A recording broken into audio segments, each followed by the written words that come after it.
तर बघा आपण आज काय करूयात, पुढचा जो टॉपिक आहे आपला कंजंक्शनचा, तो टॉपिक आपण आज कंटिन्यू करूयात. कंजंक्शन आपण पार्ट्स ऑफ स्पीच घेताना पाहिलेला आहे. त्याच्यामध्ये आपण पाहिलंय कंजंक्शन आणि त्याचे टाइप्स.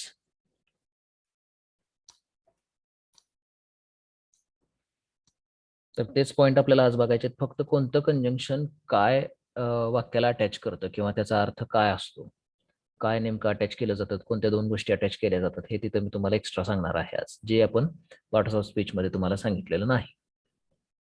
तर ते आपण इथं सांगणार आहोत. तर त्याच्या आधी अटेंडन्स तेवढी मला द्यायची आहे. तुमची अटेंडन्स घेतोय. अटेंडन्स तेवढी द्या मला. नाव पुकारेन मी. नाव पुकारल्यानंतर अटेंडन्स मला द्यायची आहे.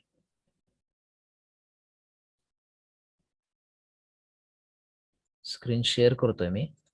स्क्रीनवरतीच तुमची प्रेझेंट आहे, तिथं तुम्हाला दिसेल प्रेझेंट आहे की ॲबसेंट आहे.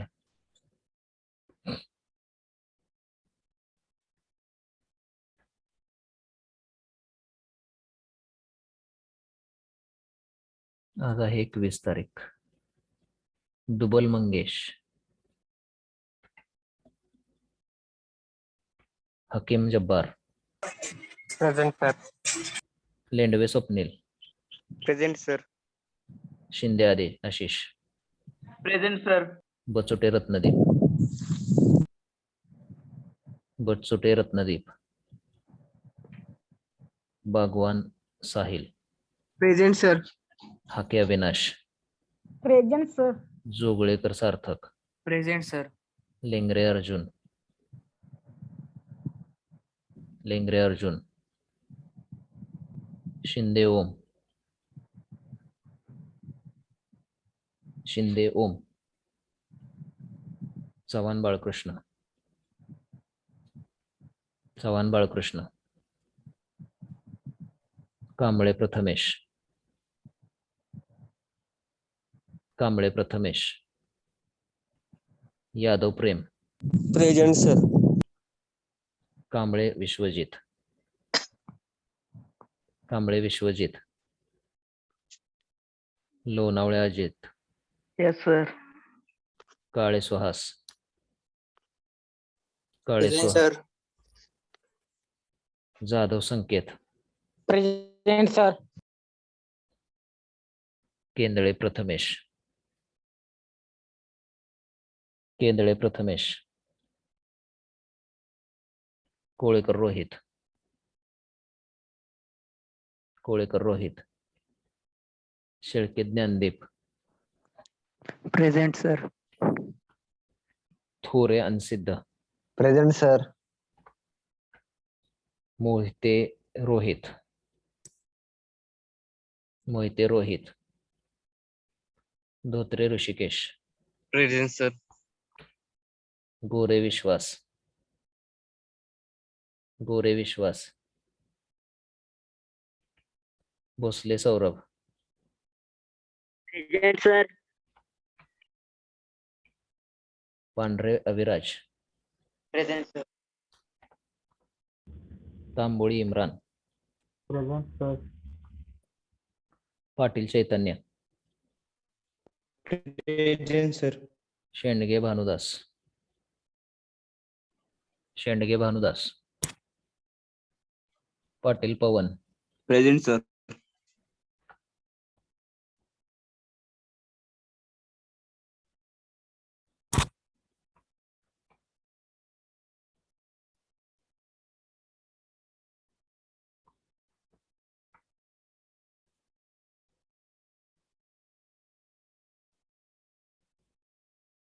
एक मिनिट हे इथून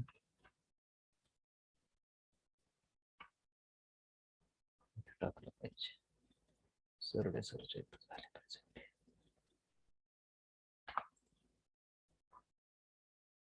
पूर्वत सोहम, यस सर. सुतार संकेत, लोकरे, सुतार संकेत, हो sir. Lokare Vaishnav, Vaishnav, present sir. Tekale Yash, Tekale Yash, Jadhav Shubham, Jadhav Shubham. Jadhav Shubham. Mulik माईक सार्थक. झालं कोणा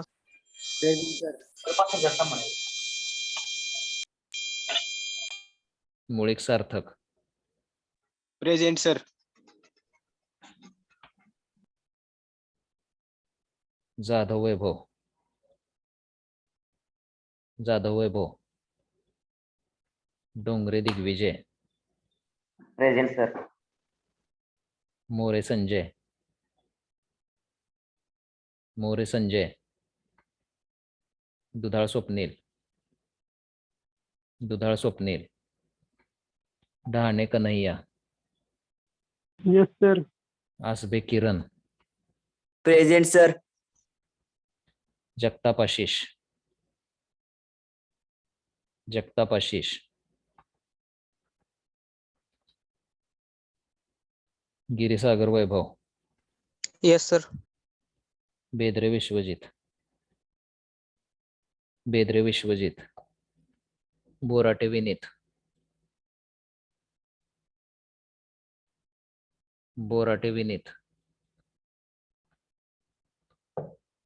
जोडवे समर्थ. Present sir. Mule Atharva. Present sir. Chavan Vaibhav. Present sir. Agawane Pratik. Present sir. Pawar Sahil. Present sir. Pawar Shrinath. Present sir. Salunkhe Avdhut. Salunkhe Avdhut. Chavan Prathamesh. Chavan Prathamesh. Mane Atharva. Mane Atharva. Pise Sunny. Pise Sunny. Zanzane Nagesh. Yes sir. Dongre Sudarshan. Dongre Sudarshan. Yes sir. Gaikwad Abhijit. Gaikwad Abhijit. Waghmare Sanket. Waghmare Sanket. Galphade Nikhil. Present sir. Shinde Om. Shinde Om. कुठला sir? Shinde Om Yashwant. Present sir. दिसतंय स्क्रीनवरती तुम्हाला. कुठलं कसं काय विचारताय अजून? Bodke Gaurav. Bodke Gaurav. Kshirsagar Ganesh. Kshirsagar Ganesh. Patole Swapnil Shivaji. Patole Swapnil Shivaji. Yes sir. Present द्यायचं राहिले कोण? सर मी राहिले बघ. काय नाव? माझा बघ 5 नंबर. मगाशी कुठे गेला होता? तर माय कोणता आहे? हा. राहिले कोण प्रेझेंट द्यायचं?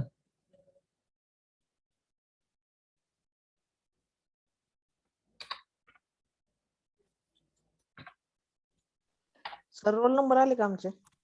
रोल नंबर नाही, अशीच प्रेझेंट होईल तुमची. Okay sir. नाव घेऊनच प्रेझेंट होईल. ठीक आहे, प्रेझेंटी झालेली आहेत. आता पुढच्या टॉपिककडे वळायचं आहे आपला. पुढचा टॉपिक जो आहे तो आहे कंजंक्शनचा. कंजंक्शन ज्याला आपण मराठीमध्ये उभयान्वयी अव्यय असं म्हणतो. कंजंक्शन या शब्दाचा जर अर्थ जोडून आपल्याला जर समजून घ्यायचा असला तर मग त्या शब्दाची थोडीशी फोड करून आपण अशा प्रकारे अर्थ समजून घेऊ शकतो. बघा, कंजंक्शन म्हणजे काय आहे तर को आणि जॉईन हे दोन शब्द आहेत. को आणि जॉईन. आता को या शब्दाचा अर्थ काय आहे मराठीमध्ये? त्याला मराठीमध्ये सोबत असं म्हटलं जातं. आणि जॉईन या शब्दाचा अर्थ आहे जोडणे. मराठीमध्ये जोडणे. को म्हणजे सोबत आणि जॉईन म्हणजे जोडणे, अशा अर्थानं आपण कंजंक्शन या शब्दाचा अर्थ जो आहे तो समजून घेऊ शकतो. कंजंक्शन काय करतो, तर दोन शब्द, दोन किंवा त्यापेक्षा अधिक शब्द, वाक्यांश किंवा वाक्य जोडण्याचं काम जे आहे ते कंजंक्शन करतं. A word which connects two or more words, phrases और parts of sentences is called conjunction. असा शब्द जो दोन किंवा त्यापेक्षा अधिक शब्द, वाक्यांश किंवा वाक्य जोडण्याचं काम करतो, त्या शब्दाला कंजंक्शन असं म्हटलं जातं. आणि त्याची शब्दाची फोड करून आपण त्याचा अर्थ जो आहे तो को आणि जॉईन, को म्हणजे सोबत आणि जॉईन म्हणजे जोडणे, अशा प्रकारे आपण त्याचा अर्थ जो आहे तो समजून घेऊ शकतो. त्याला कंजंक्शन असं म्हटलं जातं. For example, Ram and Shyam are friends. या वाक्यामध्ये राम आणि श्याम हे दोन शब्द जे आहेत ते अँड या कंजंक्शननं जोडलेले आहेत. त्यानंतर पुढचं सेंटेन्स आहे, he played both cricket and baseball. Both आणि अँड हे दोन कंजंक्शन वापरलेले आहेत आणि क्रिकेट आणि बेसबॉल हे दोन शब्द जे आहेत हे एकमेकांना जोडलेत. आता या वाक्यामध्ये कसं आहे, ही प्लेड क्रिकेट आणि ही प्लेड बोथ बेसबॉल असे दोन वाक्य आहेत सेपरेट. ही एकत्र करत असताना ही प्लेड हे कॉमन एकत्र लिहिलेलं आहे, एकदाच लिहिलेलं आहे, आणि त्यामध्ये बोथ आणि अँडचा वापर करून क्रिकेट आणि बेसबॉल हे शब्द एकमेकांना जोडलेले आहेत.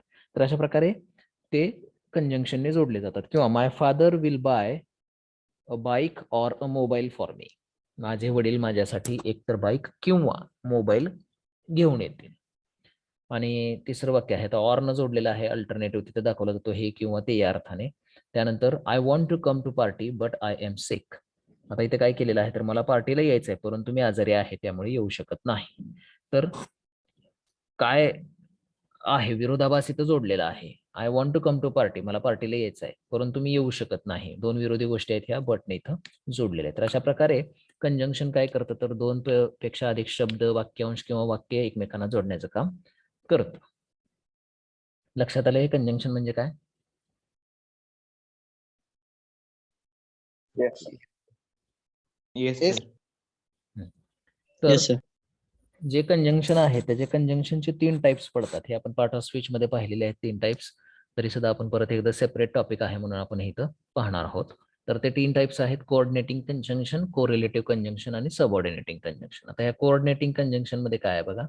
कोऑर्डिनेटिंग कंजंक्शन जे आहे ते काय करतं, तर coordinating conjunctions allow you to join words, phrases and clauses of equal grammatical rank in a sentence.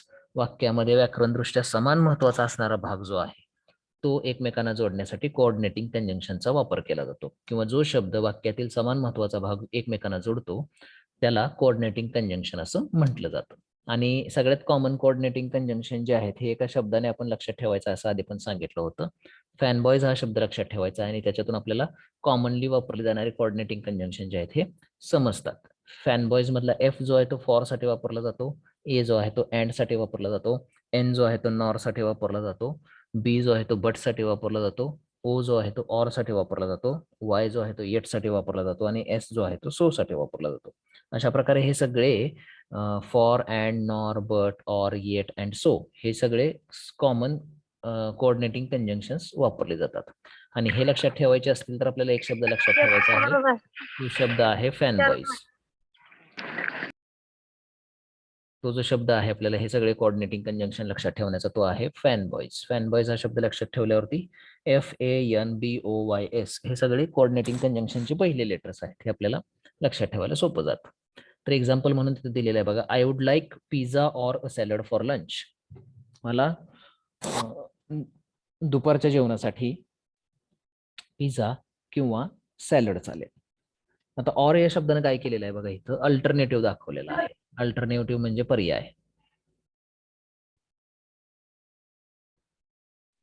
Alternative जो आहे तो ऑर या शब्दाने दाखवलेला आहे.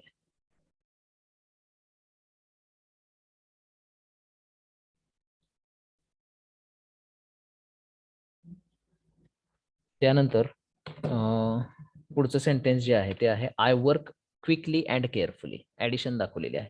आता हे जे सगळे शब्द आहेत फॅनबॉईज मधले, हे सगळे काय करतात बघा, फॉर या शब्दाने रिझन दाखवलं जातं. त्यानंतर ए आहे अँड, त्याने काय दाखवलं जातं, तर ऍडिशन दाखवली जाते. त्यानंतर एन आहे नॉर, त्यानं काय केलं जातं तर निगेशन दाखवलं जातं, नकार. त्यानंतर बी आहे बट, बटने काय केलं जातं तर कॉन्ट्रास्ट दाखवला जातो. त्यानंतर ओ आहे ऑर, त्याने काय केलं जातं तर अल्टरनेटिव्ह दाखवला जातो. अल्टरनेटिव्ह म्हणजे पर्याय. वाय जे आहे येट, येटने सुद्धा काय केलं जातं तर कॉन्ट्रास्ट दाखवला जातो. आणि सो जे आहे, सोने काय दाखवलं जातं तर रिझन दाखवलं जातं. अशा प्रकारे ह्या सगळ्या शब्दाने ह्या सगळ्या गोष्टी ज्या आहेत ह्या अशा पद्धतीने जोडल्या जातात. फॉर साठी रिझन आहे, अँड हे ऍडिशन दाखवतं किंवा ऍडिशन जोडतं. नॉर जे आहे ते निगेशन दाखवतं. बट जे आहे ते कॉन्ट्रास्ट दाखवतं. ऑर जे आहे ते अल्टरनेटिव्ह म्हणजे पर्याय दाखवतं. त्यानंतर येट जे आहे ते कॉन्ट्रास्ट दाखवतं आणि सो जे आहे ते रिझन दाखवतं.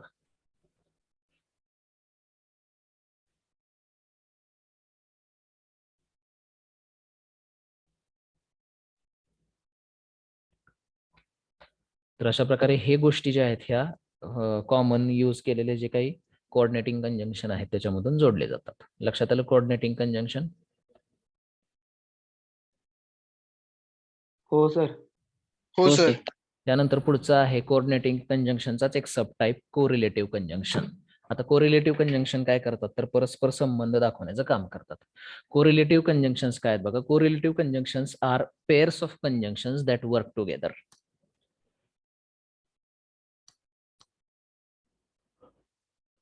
कोरिलेटिव्ह कंजंक्शन हे शब्दांच्या जोड्या आहेत, त्या एकत्र येऊन वाक्यात दोन किंवा त्यापेक्षा अधिक शब्द, वाक्यांश किंवा वाक्य जोडण्याचं काम करतात.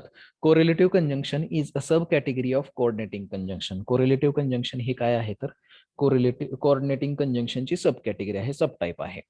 कोरिलेटिव्ह कंजंक्शन सुद्धा तेच कार्य करतात जे कोऑर्डिनेटिंग कंजंक्शन कार्य करतात. कोऑर्डिनेटिंग कंजंक्शन काय कार्य करतात तर समान महत्वाचा भाग वाक्यामध्ये जोडण्याचं काम करतात. तेच काम कोरिलेटिव्ह कंजंक्शन करतात.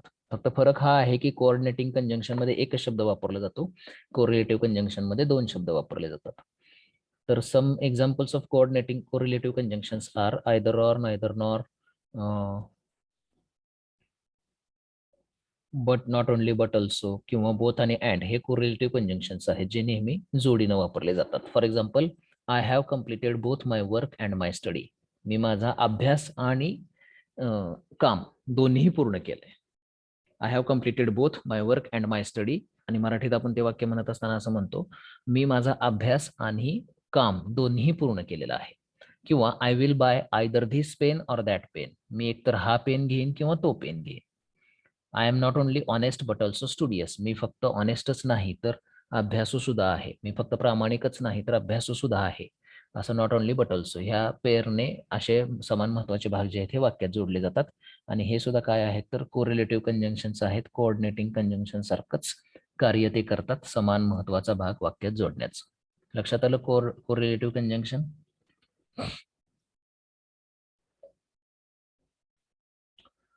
मी जे सांगितलेलं आहे कोऑर्डिनेटिंग आणि कोरिलेटिव्ह कंजंक्शन हे लक्षात आले का?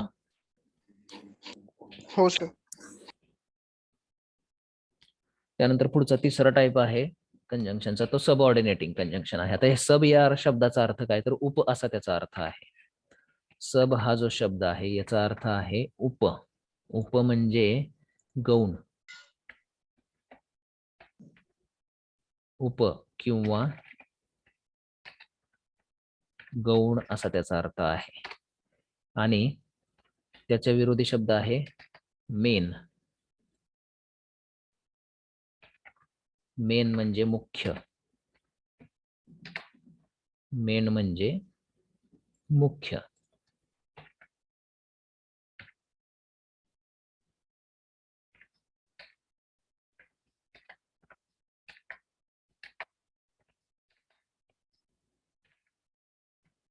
आता सबऑर्डिनेटिंग कंजंक्शन्स काय करतात बघा. जे मुख्य वाक्य आहे त्याला उपवाक्य जोडण्याचं काम करतात. आता मुख्य वाक्य आणि उपवाक्य म्हणजे काय आहे तर मुख्य वाक्य म्हणजे असं वाक्य जे अर्थपूर्ण असतं. Subordinating conjunctions join independent and dependent clauses. अर्थासाठी इतर कोणत्याही वाक्यावरती अवलंबून नसणारं वाक्य त्याला मुख्य वाक्य असं म्हटलं जातं. म्हणजेच काय, तर अर्थपूर्ण असणारं वाक्य हे मुख्य वाक्य असतं आणि डिपेंडंट क्लॉज म्हणजेच उपवाक्य जे अर्थासाठी इतर वाक्यावरती अवलंबून असतं, अर्थपूर्ण करण्यासाठी इतर वाक्यावरती अवलंबून असतं, त्याला उपवाक्य असं म्हटलं जातं. तर अशी दोन हे जे आहेत प्रकार, मुख्य वाक्य आणि उपवाक्य, हे एकमेकांना जोडण्यासाठी सबऑर्डिनेटिंग कंजंक्शनचा वापर केला जातो. आणि सबऑर्डिनेटिंग कंजंक्शन जोडल्यानंतर काय दाखवलं जातं बघा, a subordinating conjunction can show a cause and effect relationship, a contrast, or some other kind of relationship between the clauses or sentences. Subordinating conjunction ने ज्यावेळी वाक्य जोडली जातात त्यावेळी कारण आणि परिणाम किंवा कॉन्ट्रास्ट म्हणजे विरोधाभास किंवा इतर काही प्रकारचा संबंध जो आहे त्या दोन वाक्यांमधला तो दाखवला जातो, जे वाक्य त्या सबऑर्डिनेटिंग कंजंक्शनने जोडली जातात त्यानुसार. Common subordinating conjunctions are because, since, as, although, though, while and whereas. सर्वसाधारणपणे जे सर्वसामान्यपणे कॉमनली वापरली जाणारी जी सबऑर्डिनेटिंग कंजंक्शन्स आहेत ती बिकॉज म्हणजे कारण, सिन्स म्हणजे असं असून देखील, ॲज म्हणजे कारण, दो अल्दो म्हणजे असं असताना देखील, आणि व्हाईल म्हणजे ज्यावेळी, आणि व्हेअरॅज म्हणजे असं झालं तरी, अशा प्रकारचे कॉमन सबऑर्डिनेटिंग कंजंक्शन्स वापरले जातात. काही वेळा काय होतं तर काही ॲडवर्ब जे आहेत ते सुद्धा कंजंक्शन म्हणून कार्य करतात. Sometimes an adverb such as until, after, before can function as a conjunction. ते ॲडवर्ब जे आहेत हे सुद्धा काय होतात तर कंजंक्शन म्हणून काम करतात. तर सबऑर्डिनेटिंग कंजंक्शनची लिस्ट जी आहे ते पुढील प्रमाणे आहे बघा. After, though, as if, as long as much as soon as though, because, before, by the time, even if, even though, if, in order that, in case, in the event that, lest, now that, once, only if, provided that, since, so, supposing, that, then, though, till, unless, until, when, whenever, where, whereas, wherever, whether or not आणि while, अशी ही subordinating कंजंक्शनची यादी आहे. आता या प्रत्येक शब्दातून वेगवेगळा संबंध जो आहे त्या दोन वाक्यांमधला तो दाखवला जातो. फॉर एक्झाम्पल आफ्टर, बिफोर जे आहेत याच्यातून काय संबंध दाखवला जातो तर कोणती घटना अगोदर किंवा नंतर घडलेली आहे हे दाखवलं जातं. दो किंवा अल्दो जे आहेत म्हणजे त्याचा अर्थ काय आहे तर असं असून देखील म्हणजे विरोधाभास जो आहे तो त्याच्यातून दाखवला जातो. इफने कंडिशन दाखवली जाते म्हणजे असं केलं तर असं होईल, अनलेसने असं केलं नाही तर असं होणार नाही. अशा पद्धतीचे संबंध जे आहेत हे वाक्यांमध्ये सबऑर्डिनेटिंग कंजंक्शनला दाखवले जातात. आता ते वाक्यावरती डिपेंड आहे की ते वाक्य कसं आहे आणि त्याच्यामध्ये काय संबंध दाखवला गेलेला आहे. तर ते आपण पुढे एक्झाम्पल मध्ये बघूयात. अंटिल हा ॲडवर्ब जो आहे तो कंजंक्शन म्हणून कसं कार्य करतो बघा. I can stay out until the clock strikes 12. मी बाहेर राहू शकतो घड्याळात 12 वाजेपर्यंत. Here the adverb until functions as a subordinating conjunction to connect two ideas. इथं जे until वापरलेलं आहे adverb हे कंजंक्शन म्हणून कार्य करते आणि त्याच्यामधून दोन संकल्पना ज्या आहेत ह्या एकमेकांना जोडल्या गेलेल्या आहेत. त्या दोन संकल्पना कोणत्या आहेत बघा. आय कॅन स्टे आउट, मी बाहेर राहू शकतो, जे स्वयंपूर्ण वाक्य आहे अर्थासाठी, याला अर्थासाठी कोणत्याही इतर वाक्यावरती अवलंबून राहावं लागत नाही. आणि दुसरा जो संकल्पना वाक्यात मांडलेली आहे, द क्लॉक स्ट्राइक्स 12, घड्याळात 12 वाजताना. तर हे अर्थासाठी अगोदरच्या वाक्यावरती अवलंबून असल्यामुळे हे वाक्य त्या वाक्याला जोडणं बंधनकारक आहे आणि ते जोडण्यासाठी अंटिल या कंजंक्शनचा वापर केला गेलेला आहे. ऍक्च्युली ते ॲडवर्ब आहे परंतु ते इथं कंजंक्शन म्हणून कार्य करत आहे. द डिपेंडंट क्लॉज कुड stand alone as a sentence. Dependent आणि इंडिपेंडंट म्हटलेलं आहे. तर ते इंडिपेंडंट म्हणजे स्वतंत्र वाक्य जे आहे ते अर्थासाठी इतर कोणत्याही वाक्यावरती अवलंबून नसतं म्हणून त्याला स्वतंत्र वाक्य असं म्हटलं जातं किंवा मुख्य वाक्य असं म्हटलं जातं आणि ते अर्थपूर्ण असतं. आणि the dependent clause depends on the independent clause to make sense. आणि उपवाक्य जे आहे ते काय असतं तर अर्थासाठी मुख्य वाक्यावरती अवलंबून असतं. अर्थासाठी मुख्य वाक्यावरती अवलंबून असणारं वाक्य जे आहे त्याला उपवाक्य असं म्हटलं जातं. मग ही एकमेकांना जोडण्यासाठी सबऑर्डिनेटिंग कंजंक्शनचा वापर केला जातो. मुख्य वाक्य आणि उपवाक्य जे आहेत ही एकमेकांना जोडण्यासाठी सबऑर्डिनेटिंग कंजंक्शनचा वापर केला जातो आणि त्याच्यातून एक प्रकारचं रिलेशनशिप जे आहे त्या वाक्यांमधील घटनेमध्ये ते रिलेशनशिप दाखवण्याचा प्रयत्न जो आहे तो केला जातो. For example, though he was sick he appeared the exam. आता बऱ्यापैकी आपण आजारी असलो की कॉलेजला जात नाही किंवा लेक्चर करत नाही. म्हणजे आजारी असणं आणि लेक्चर न करणं हे लॉजिकल घटना आहे, तर तर्कसंगत घटना आहे.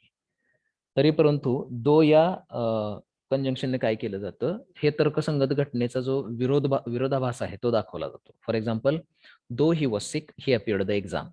तो परीक्षेला बसला जरी तो आजारी होता तरी. म्हणजे आजारी असल्यामुळे परीक्षेला तो बसला नाही असं आपण अपेक्षित करू शकतो, परंतु इथं विरोधाभास झालेला आहे. तो परीक्षेला बसला जरी तो आजारी होता तरी. अशा पद्धतीने विरोधी गोष्टी ज्या आहेत त्या दोन जोडल्या जातात. लक्षात आलंय हे? हो सर. सगळ्यांना आवाज येतोय का? सगळेजण ऐकतायत का तुम्ही? हो सर. हो सर. हो सर. हो सर. कारण आता 38 वरचे 34 वर आलेत परत. बऱ्यापैकी ऍबसेंटी वाढते इथं. ठीक आहे. त्यानंतर पुढचं सेंटेन्स आहे, the train left before I reached the station. The train left हे महत्वाचं वाक्य आहे, मुख्य वाक्य आहे. रेल्वे निघून गेली आपण असं म्हणतो, पण आय रिच्ड द स्टेशन, मी स्टेशनवर पोहोचलो. आता हे वाक्य जे आहे ते अर्थासाठी दुसऱ्या वाक्यावरती अवलंबून आहे, पहिल्या वाक्यावरती. म्हणून त्याला बिफोर अटॅच करून ते वाक्य मुख्य वाक्याला जोडणं गरजेचं आहे. The train left before I reached the station. मी पोहोचण्या अगोदरच रेल्वे निघून गेली. अशा अर्थानं ते बिफोर जे आहे हे अगोदर किंवा नंतरची घटना दाखवण्यासाठी, त्याच्या अगोदरची घटना किंवा त्याच्या नंतरची घटना जी आहे ते एकमेकाला अटॅच करण्यासाठी बिफोरचा वापर केला जातो. I drank a glass of water. मी एक ग्लासभर पाणी प्यालो. बिकॉज किंवा ॲज आय वॉज थर्स्टी. मला तहान लागली होती.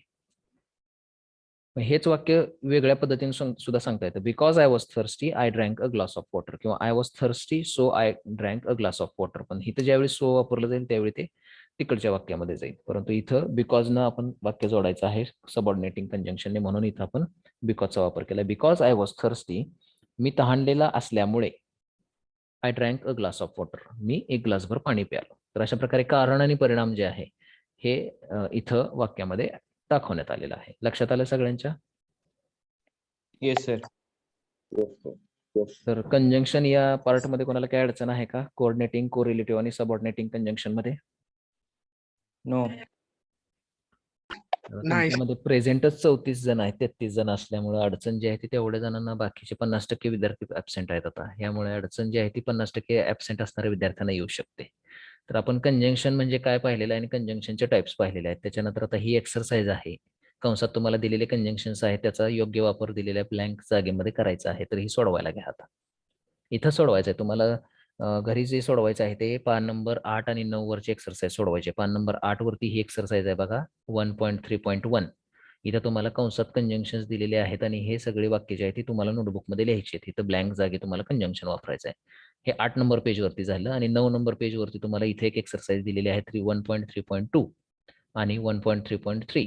हे सगळे तुम्हाला काय करायचे आहेत तर इथं सोडवायचे आहेत. 1.3.3 ही एक एक्झाम्पल आहे, म्हणजे 8 आणि 9 वरचे कंजंक्शनचे एक्झाम्पल्स तुम्हाला घरी सोडवायचे आहेत. हे तुम्ही इथं सोडवायचे आहेत. आता हे 5 वाक्य लिहायला सुरुवात करा आणि इथं सोडवायचं आहे. एखाद्या कच्च्या पानावरती लिहिलं तर चालेल, नंतर मुख्य पानावरती तुम्ही व्यवस्थित लिहिलं तरी चालेल. तर हे सोडवायचं आहे आणि आत्ता मला सांगायची उत्तरं याची. आपण एक 5 मिनिटानंतर मी तुम्हाला याची उत्तरं विचारणार आहे. तर सोडवायला घ्या आणि झाल्यानंतर मला सांगा, सर माझं लिहून झालेलं आहे, आणि आपण उत्तरं बघूयात त्यावेळी. तसं केलं तर चालेल ना? करूयात तसं आपण? हो. हा, सोडवायला घ्या. तुम्ही एकटंच आहेत का क्लासमध्ये? बाकी 33 जण काय करतायत? हो सर. हा, सगळेजण रिप्लाय देत चला. सगळेजण रिप्लाय देत चला, नाहीतर तुमचे मोबाईल असायचे बाजूला आणि तुम्ही आपलं कुठेतरी फिरकत असायचा, असं व्हायला नको. ठीक आहे, सगळ्यांनी हे सोडवायला घ्या. झालं की मला सांगा सर झालंय म्हणून, आपण याची उत्तरं बघू.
झाले का लिहून 5 वाक्य? नाही सर.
झाले का लिहून?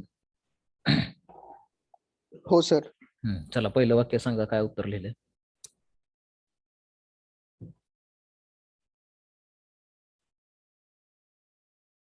पहिल्या वाक्याचं उत्तर काय लिहिलं सांगा? Whenever. Whenever. I visit library whenever I go to college. बरोबर आहे. जेव्हा जेव्हा मी कॉलेजला जातो त्यावेळी मी लायब्ररीला व्हिजिट देतो. बरोबर आहे. Second sentence. Either. पूर्ण वाक्य सांगायचं, एक उत्तर नाही सांगायचं असं.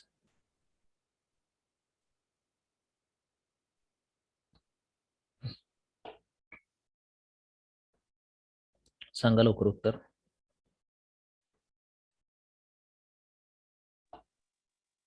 It's either going to rain or snow tonight. बरोबर आहे. एक तर पाऊस पडेल किंवा बर्फ पडेल आज रात्री. बरोबर आहे. Third sentence. If you win, हा, पूर्ण वाक्य वाचायचं. if you win first place, you will receive a prize. बरोबर आहे. जर तुझा पहिला नंबर आला तर तुला प्राइज मिळेल. Fourth sentence.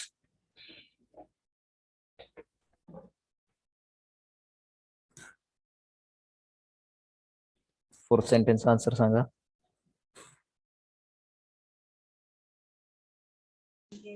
Calculus is not easy but difficult. You are not. Calculus is not easy but difficult किंवा calculus is both easy and difficult किंवा calculus is either easy or difficult. Either easy, either ऑरचा नाही, पण both, but किंवा not किंवा but आणि both किंवा and हे दोन्हीपैकी चालू शकतं तिथं. Fourth sentence. Fifth sentence. My car has a radio and a CD player. बरोबर आहे. My car has a radio and a CD player. माझ्या गाडीमध्ये रेडिओ आणि सीडी प्लेअर आहे. ओके, ठीक आहे. म्हणजे बऱ्यापैकी तुम्हाला हे जमतंय व्यवस्थित. नेक्स्ट सेंटेन्स, नेक्स्ट एक्सरसाइज घ्या सोडवायच्या आधी, आणि सोडवून झाल्यानंतर सांगायचं लिहून झालंय म्हणून. 12:47 झालेत. सर्वसाधारणपणे 12:54-53 पर्यंत आपण हे करूयात. सोडवा.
झाले का लिहून सगळ्यांचं?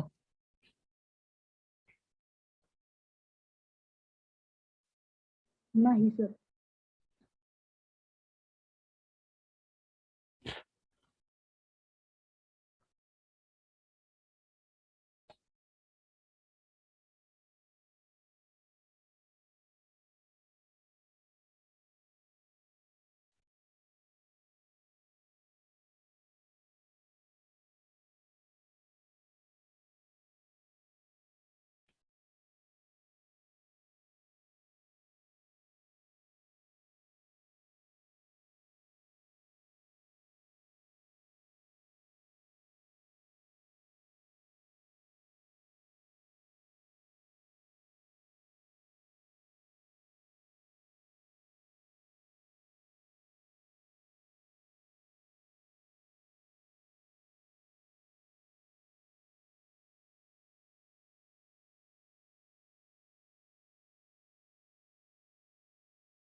झाले लिहून? झाले का लिहून? हो sir.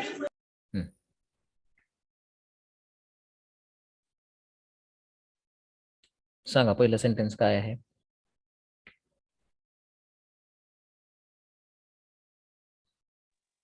Haro hates to listen to rap music, but will she tolerate heavy metal? Sharon hates to listen to rap music, but नाही आहे तिथं. Nor will she tolerates heavy metal. Nor येतोय का सर? Nor येणार तिथं. Nor will she tolerate heavy metal. पुढं second sentence काय केलं?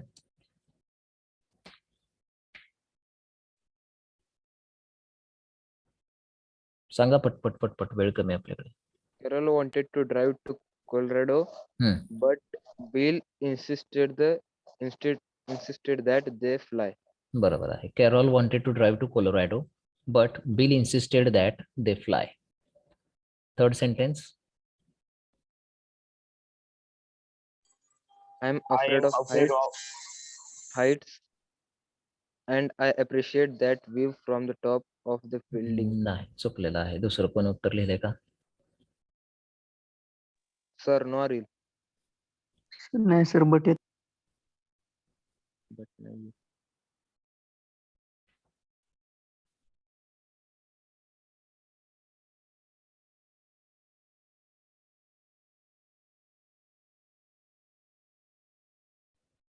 बघा, I am afraid of heights, मला उंचीची भीती वाटते. आणि पुढचं वाक्य काय? I appreciate the view from the top of this building, आणि मला या बिल्डिंगच्या वरून दिसणारं दृश्य जे आहे ते आवडतं. येट म्हणजे विरोधाभास दाखवायचा आहे. त्यामुळं I am afraid of heights eight I appreciate the view from the top of this building. विरोधाभास दाखवायचा आहे तरी सुद्धा हे येट तिथं वापरलं जातं. Fourth sentence.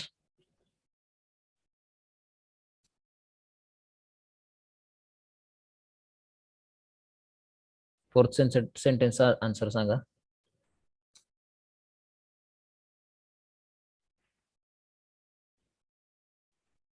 आवाज येतोय का माझा सगळ्यांना? आवाज येतोय का? माझा आवाज येतोय का सगळ्यांना?